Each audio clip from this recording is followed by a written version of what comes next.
Hello, hello! Pizza Packs here, and we're back with Throwback Thursday, episode number 25. This week, we're starting off the 1997 World Championship decks, which took place in Seattle in August of 1997. So, today, we are starting it off with Paul McCabe's deck. Let's see, he was a semifinalist. Paul McCabe's fast red-blue deck. It's an opponent on the defensive. A large number of inexpensive, efficient creatures overwhelmed the opposition. See the inner workings of a relentless attack deck that stood strong at the Worlds. So, now the 97 decks that I have, unfortunately, are not sealed. I was not able to find them for a reasonable price sealed, but these are complete. So, let's take a look at Paul McCabe's deck. Deck contents. So we've got 10 islands, 6 mountains, 2 City of Brass, 2 Undiscovered Paradise, 3 Mind Stone, 4 Cloud Elemental, 4 Mana War, 4 Ophidian, 2 Disrupt, 4 Counterspell, 2 Abduction, 4 Force of Will, 3 Cicada Lancers, 1 Wildfire Emissary, 4 Incinerate, 2 Pyrokinesis, 1 Disintegrate, and 2 Frenetic Efreet. Then in the sideboard, we have 1 Phyrexian Furnace, 1 Nevinyrral's Disc, 1 Serrated Arrows, 4 Knight of the Mist, 1 Hydroblast, 1 Dissipate, 2 Pyroblast, 3 Pillage, and 1 Pyrokinesis. Very nice. So collect all 4 decks. So we have Jakob Salmer, World Champion, a fast black creature deck that splashes spells from all 5 colors. Janos Kuhn, Finalist, a red, white, and blue deck built for the long game. Paul McCabe, so this deck, Semifinalist, a red-blue attacking deck that uses a number of efficient creatures and spells. And then Sven Gerstein, Semifinalist, an extremely fast mono-green deck that uses a horde of creatures and very few other spells. Okay. Got our proofs in here. So starting off, Phyrexian Furnace.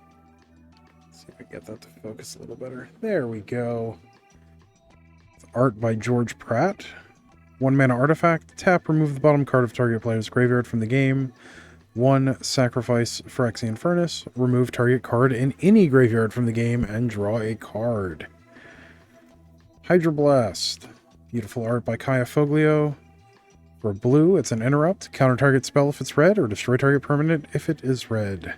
If the spell targets a permanent, play it as an instant. Oh, that's cool. I forgot about that part. This had a weird errata that's not on the original Ice Age version and isn't on any of the other versions as well, which is if the spell targets a permanent, play it as an instant. Next we have Pillage with that beautiful Richard Kane Ferguson art. 1 red, sorcery. Bury target artifact or land, which means destroy it, it cannot be regenerated.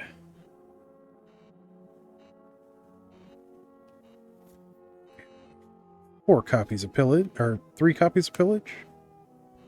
Next we have Pyroblast. For red, it is an interrupt. It's the opposite of Hydroblast. Art by Kaya Foglio. For red, it is an interrupt. Destroy target spell if it's blue, or destroy target permanent if it is blue. If this spell targets permanent, play it as an instant. Very nice. We have 2 copies of Pyroblast. Next we have Pyrokinesis. Actually, I'm going to pop out that deck list so I know what I'm pulling. Yeah, so we have 1 Pyrokinesis, art by Ron Spencer. For red, instant, you may remove a red card in your hand from the game instead of paying a Pyrokinesis casting cost. So that's exile a red card from your hand now. It deals 4 damage divided any way you choose among any number of target creatures. So this was Fury before Fury, basically. Next we have Dissipate, another beautiful art by Richard Kane Ferguson. 1 blue, interrupt, counter target spell, remove that spell card from the game. So now it's exile that spell on resolution. Knight of the Mist. Awesome art by Harold McNeil. 2 and a blue for a 2/2 summon Knight with flanking. Whenever a creature without flanking is assigned to block this creature, the blocking creature gets -1/-1 until end of turn. When Knight of Mist comes into play, pay blue or bury target Knight. So really, it costs 2 blue, but it is what it is.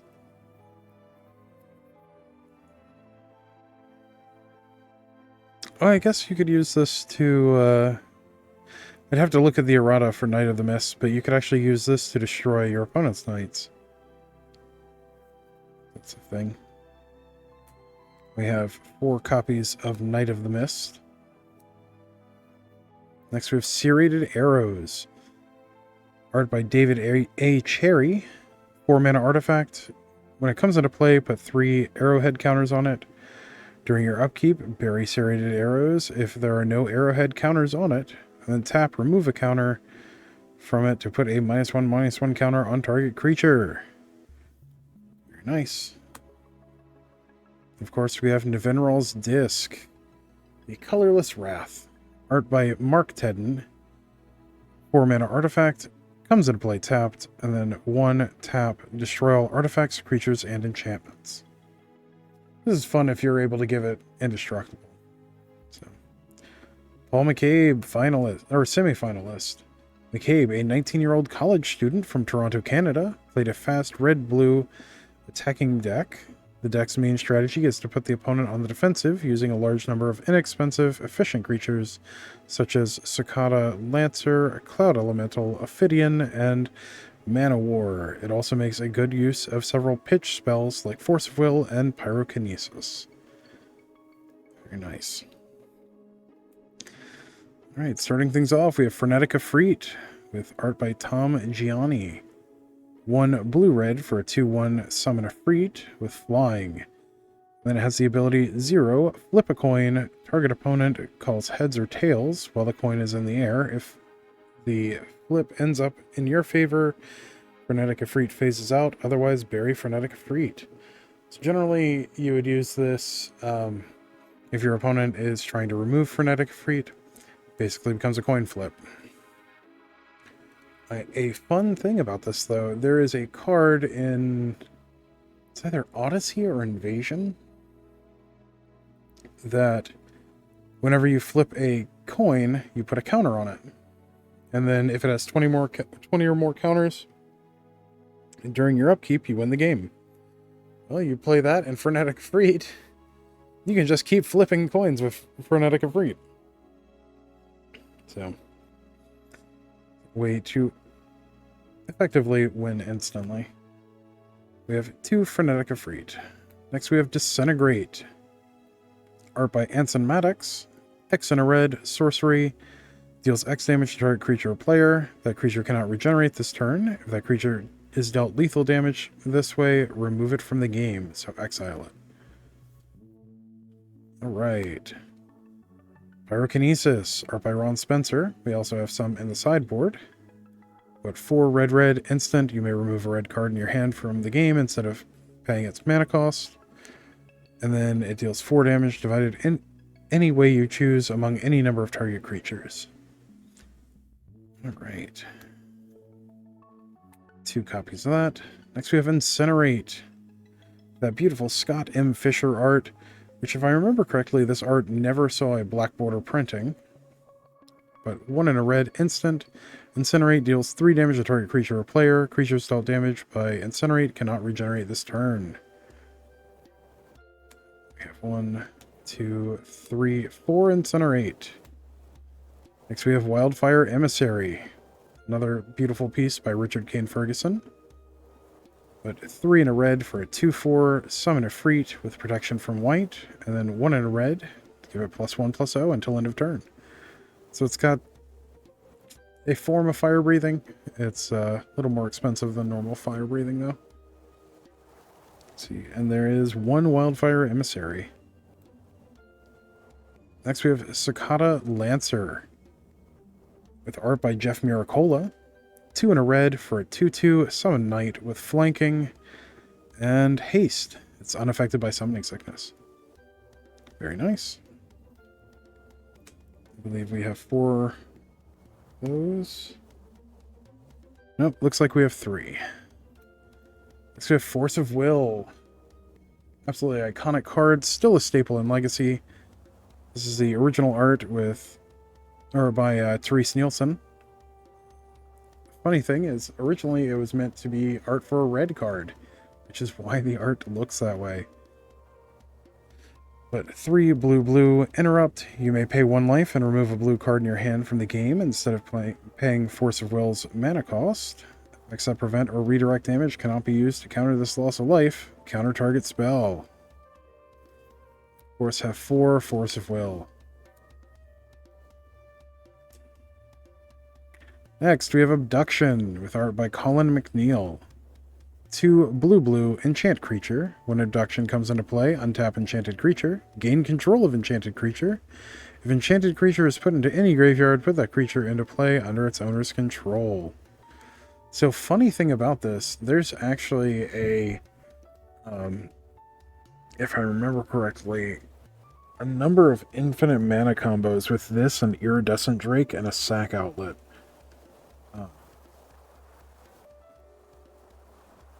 I think that's right.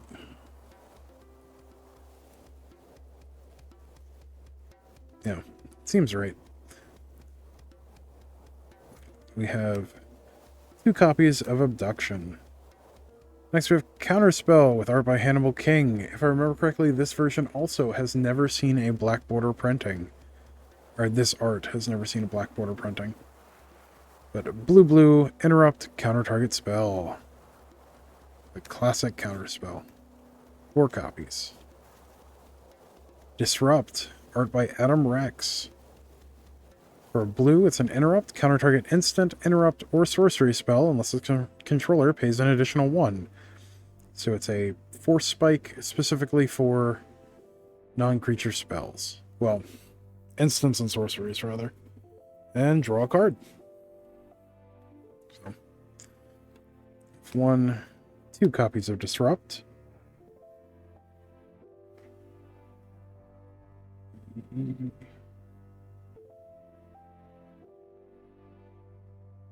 Is that right? Yeah, 2 copies of Disrupt.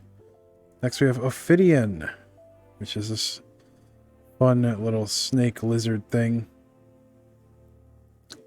But art by Cliff Nielsen. 2 and a blue for a 1/3 summon snake, and then 0, draw a card. Ophidian deals no combat damage this turn. Use this ability only if Ophidian is attacking and unblocked, and only once each turn. This has some weird templating. Basically,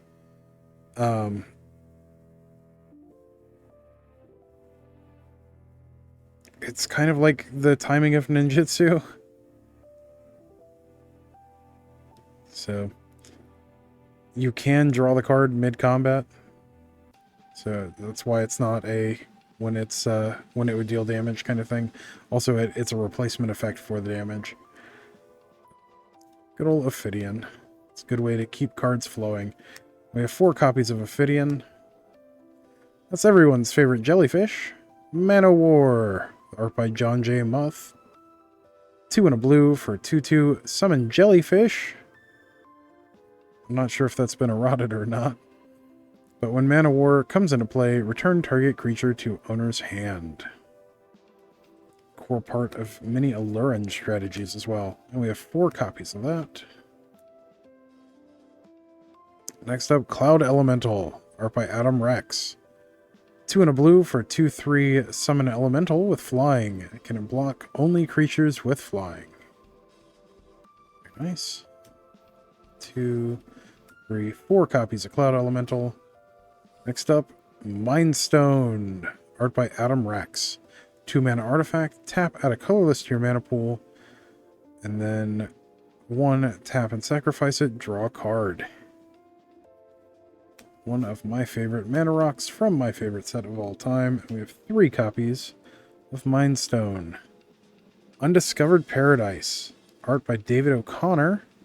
It's a land that taps to add 1 mana of any color to your mana pool. At the beginning of your next untap step, return Undiscovered Paradise to owner's hand. 2 copies of Undiscovered Paradise. And yeah. Also have City of Brass. 5th edition art for City of Brass. Unfortunately, has never seen a black border printing for this art. Art by Tom Vanderstrand. Land that, when it becomes tapped, it deals 1 damage to you. And then tap, add 1 mana of any color to your mana pool. Now that is a triggered ability, so at the time this didn't apply, but if you can kill your opponent in a response to the triggered ability, it doesn't deal damage to you. Fun fact. We have 2 copies of City of Brass. We have some Mountains by John Avon. We have 1, 2, 3, I think 4 different arts. Yeah, 4 different arts, all by John Avon. Next, we have Islands, art by J.W. Frost. Again, unfortunately, never had a black border printing for these. It's that beautiful 5th edition art. And there are 4 of them? Yeah, there's 4 different ones. Yep. Just got a little mixed up. We had 10 islands. Very nice. That was Paul McCabe's deck from the Seattle August 1997 World Championships. Thank you for joining me on this adventure. As always, don't forget to like, share, comment, subscribe, all that good stuff for the algorithm. I really appreciate it, and we are getting ever so closer to 1,000 subscribers, which is our next goal. So yeah, if you're not subscribed, please consider it. If you are, thank you. Yeah. Until next time, stay awesome. We'll see you in the next one. Thanks. Bye.